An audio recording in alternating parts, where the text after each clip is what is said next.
Hello students, good morning. I am Sangeeta Mansukhani and this is the video number 47, and in this video I will be explain exercise question. In last video I also explained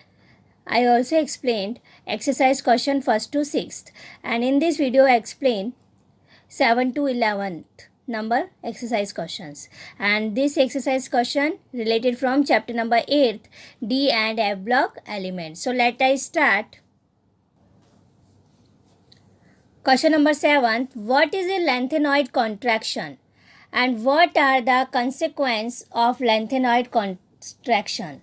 So lengthenoid contraction, that is means in lengthenoid series atomic and ionic radius decreasing one element to other element, that is means one element to other element atomic number increase, and atomic number increase, that is means its atomic and ionic radius decrease. So according to the atomic number, atomic radius and ionic radius decrease from one element to other element. So this is the known as a lengthenoid contraction. In radius of element decrease, radius very less. Like you see, cerium to lutetium, atomic radius decreases 83 to 173 picometer, 183 to 173 picometer. So only reduce 10 picometer. If we see ionic radius, cerium 3 plus to lutetium 3 plus, ionic radius, so decrease 103 to 85 picometer, so only reduce 14th picometer. So atomic number increase but atomic radius and ionic radius decrease. So it is a contract way in lengthenoid, so it is known as lengthenoid contraction. So reason, in lengthenoid series nuclear charge increase only 1 unit, and whenever we go to one element to other, so only one electron enter in atom. So new electron enter in intra 4f subshell. So shielding effect of one 4f electron at other 4f electron decrease due to the expand size of f orbital. So increase expand size of f orbital. So one 4f electron at other 4f electron, shielding effect decrease. So each step nuclear charge increase. Nuclear charge increase, that is means effective nuclear charge also increase by 4f electron. So where whole 4f electron shell contract by adding of each element, and but this reducing power it is very less. So atomic number increase, that is means its lengthenoid size also decrease regularly way. So it is known as lengthenoid contraction. Consequence, that is means result. So 3, first is similarities between second and third transition series, second similarities among lengthenoids, and third is basicity difference. First is similarities between second and third transition series. So due to lengthenoid contraction, elements of after series hafnium, tantalum, tungsten HFT8W, atomic radius approximately equal of a ionic radius. So of a corresponding elements present in the second transition series. Like example, zirconium related from hafnium, that is means its ionic radius equal. Niobium and tantalum, and molybdenum, tungsten. So like twin element, that is means its atomic radius approximately equal of ionic radius. So this is the similarities between second and third transition series. Second number consequence, similarities among lengthenoids. So similarities among lengthenoids, that is means due to the less changes in radius of lengthenoid, so its chemical properties equal approximately. So very difficult to isolate in pure state of element. So due to very less difference in size of trivalent ion. Then third is basicity difference. So due to the lengthenoid contraction, basicity property decrease of lengthenoid elements.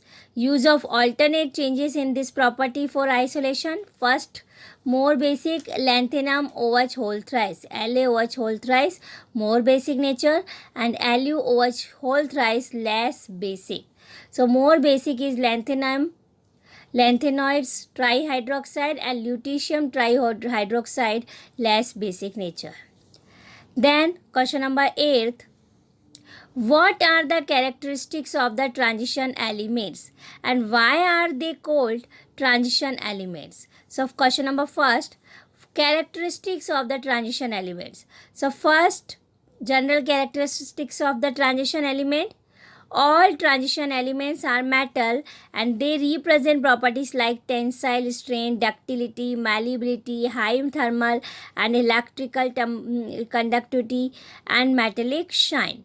And then second property,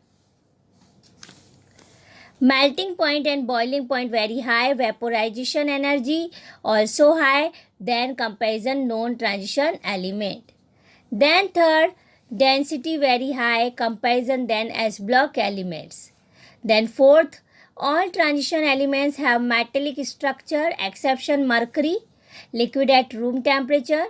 Then fifth number, first ionization enthalpy of transition element greater than S block but less than P block element and more electrical positive element. Then after, represent different oxidation states due to the vacant d orbital, because here in which vacant d orbital present, so represent different oxidation states. Then maximum capability of making of complex. So maximum capability of making of complex due to the changes in oxidation state. Then maximum compound of transition elements are colorful and colorful due to the presence of vacant d orbital, unpaired electron. Then its compound paramagnetic, reason unpaired electron. So common property is vacant d orbitals, unpaired electrons are present in the transition elements. So represent these are properties. And transition elements form interstitial compound because in which holes present and small elements like hydrogen, boron, carbon, nitrogen enter in lattice of elements, transition elements, so to form interstitial compound. Then use as a catalyst like manganese, nickel, cobalt, chromium, platinum. These are used as a catalyst. Then form alloy. So this first question is completed. General characteristics of the transition elements. Next in this question, second number question given in 8th number, which of the D block elements may not be regarded as the transition elements? So those elements of D block element are known as a transition element which have more electropositive, greater than S block and less than electropositive P block. So its place between S block and P block in periodic table. So elements of group 12, zinc, cadmium, mercury, its electronic configuration N-1, D10, NS2 and D subshell fully filled. Ground state ND10 NS2 and oxidation state ND10 NS0. So these elements may not be regarded as a transition elements. Question number 9. In what way is the electronic configuration of the transition elements different from that of the non-transition element? So electronic configuration of the transition element different from the non-transition. Non-transition, that is means as P block elements. So here you see transition element configuration is N-1 D1 to 10 NS1 to 2. But non-transition element NS1 to for S block and for P block elements NS2 and P1 to 6. So non-transition element don't have d orbitals in their valence shell. So this is the main difference. Then question number 10. What are the different oxidation state exhibited by the lanthanoids? So different types of oxidation state represented by lanthanoids. So first solution, most common oxidation state of lanthanoid +3, but also represent +2, +3, +4. and it's those oxidation state very stable, in which configuration like 4f0, 4f7, 4f14. So this is the lanthanoid series: lanthanum, cerium, praseodymium, neodymium, promethium, samarium, europium, gadolinium, terbium, dysprosium, holmium, erbium, thulium, ytterbium, lutetium. So lanthanum to lutetium, it is lanthanoid series. So first example, cerium 4 plus. Here also oxidation state given. So cerium 4 plus, 4f0, tb4 plus, eu2 plus, yb2 plus. So more stable its oxidation state. And plus 2 and plus 4 change into the plus 3 by remove electron, otherwise accept electron, because more stable oxidation state of lanthanoid plus 3.